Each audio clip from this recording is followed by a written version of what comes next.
Hi, this is Smita, a personal empowerment life coach and an executive coach. And today, I'm going to share with you the three powerful questions to create happiness in your life. Ready? Here we go. We go through life doing our best to reach our dreams and goals. We think that once we have achieved success, we will finally be happy and at peace with the world. But do you think that happiness and success go hand in hand? That success will give you the happiness you want? Well, the answer is no. Not necessarily, at least. Happiness is a state of mind. You can have all the money in the world and still be unhappy. On the other hand, you need neither money nor power to have and live a fulfilling life. Happiness means different things for different people. No matter what your personal definition of happiness is, the simple truth remains. We can all use some more happiness in our lives. The world will be a much better place to live in if everyone here radiates happiness, won't it? On the other hand, some of you might be struggling with the blues. You may be consistently and regularly feeling low, not able to remember the last time you have felt happy and free. If this is you, then you need to figure out the why as soon as possible. Getting stuck in an unhappy state is obviously not ideal for any person, and I don't want the same to happen to you. I'm going to share with you three powerful questions. Ask yourself these questions to figure out what's causing your unhappiness. Number one, are you doing what you want to be doing? I will repeat that again. Are you doing what you want to be doing? This is a very important question. Ask yourself. If you answer no, then what are you doing about it? Are you taking any steps towards the job or career you want? Or do you feel like you are trapped in a day job you don't particularly like, but are staying in it because you have to pay the bills? For many people, the latter is a common dilemma.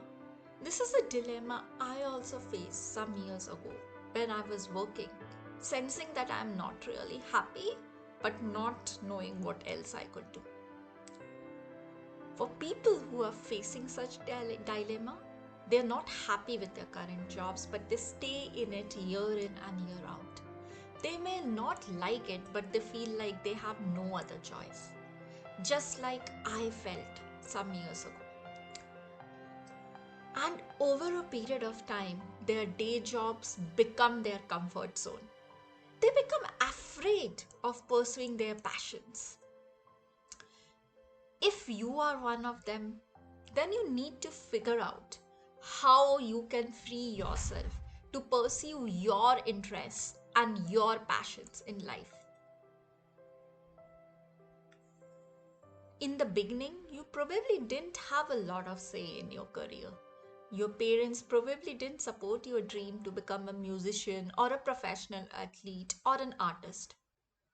They have probably heard horror stories of people who pursued their passions and ended up hungry and homeless. And of course, they had your best interests at heart. Since you were too afraid to disobey them, you do their bidding and work at a job. You started working at a job which you disliked. and then that you think that became your faith accompli. On the other hand, you may be one of those who didn't know which career they would want to take up or had no particular preference, but then saw all your friends making a beeline for that particular company that came on campus, and you too joined them. And the rest is history. But now, you are not really happy at it, but since you have been doing it for some years, you don't know how to go about it. If any of the two stories that I shared with you sounds familiar and you feel you are trapped in doing something you don't like, then it's time to do something about it. Can you not find a way to pursue your passion? What steps are you taking to free yourself from this trap?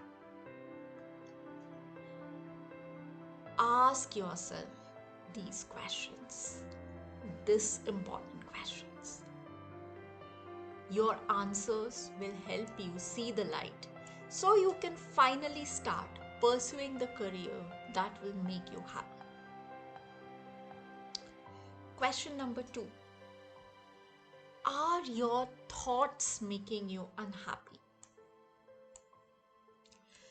You have a say. You always have a say on what goes on in your mind. You have a choice about the kind of thoughts you allow to run through your head. You can choose to think positively, or you can choose the opposite. If you choose the latter, then obviously you are going to be more unhappy. Of course, you can always tell yourself to stop thinking negative. But in my experience, this is easier said than done. We can bump our heads all we want and the negative thoughts will still continue in the background. This is literally why some people go crazy. They hear voices and they can't stop listening to it, no matter what they do. Visualization plays a vital role in overcoming negative thoughts. But it's also important to be self-aware and to pay attention to your thoughts. Here's a trick you can try right now. Every time you catch yourself thinking negatively, stop. Take a deep breath and imagine your whole body coated in oil and the negativity sliding off from you, sliding off you. With the negativity banished from your mind, you can then let your positive thoughts take over. Question number 3. Are you aiming for perfection? There are a lot of things you can be aiming for. You have to have goals in life. But perfection should not be one of them. Because when you set perfection as your ultimate goal, you are inevitably setting yourself up for failure. And not just any failure, but a catastrophe at that, which will affect your peace of mind and well-being. Instead of perfection, aim for something more realistic. Excellence, for instance. It's still higher up on the achievement scale, but at least it's more attainable. Not a single one of us is perfect. So why do you want to aim for perfection? To put it bluntly, perfection is overrated. When you aim for perfection, you set a bar so high that when you make a single tiny weeny mistake, it can cause everything you have worked so hard for to crumble. When you aim for excellence, on the other hand, you are giving yourself a fighting chance to succeed. You are not going to be scared to go out there and make a fool of yourself because you know that your chances of making it are good enough. You use your mistakes and your failures as learning experiences. And the other benefit of aiming for excellence, you have always got some more room to grow.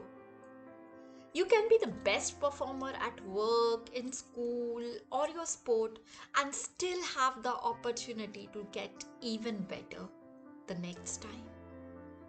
You are competing with yourself. So ask yourself these three questions. Once you have figured out why you are unhappy, you will be able to move forward and finally be on the path to creating happiness in your life. And I want you to be happy. It's very much possible. Take the step. So that's all for today, friends. I'll see you the next time. Until then, bye bye.